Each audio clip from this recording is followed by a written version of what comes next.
If you've got a Samsung front load dryer like this one here that makes a highly annoying rattling noise I've been chasing for months now, I'm going to show you what I found on mine.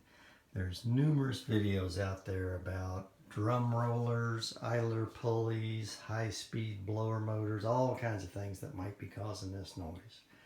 But in my case, it was just a loud, tinny, buzzing noise. And it sounded like two pieces of tin rubbing together, but I had a heck of a time finding it. So I'm going to show you what I found on mine. If yours sounds like this, look for this.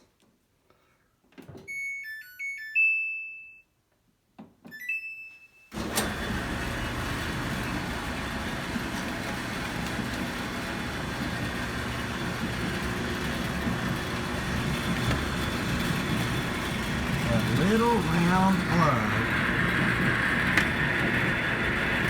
right back there.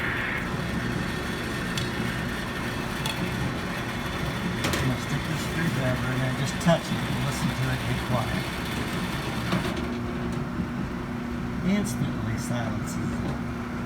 A little round inspection plug back there on the left side of the heater. Let off of it, there it is.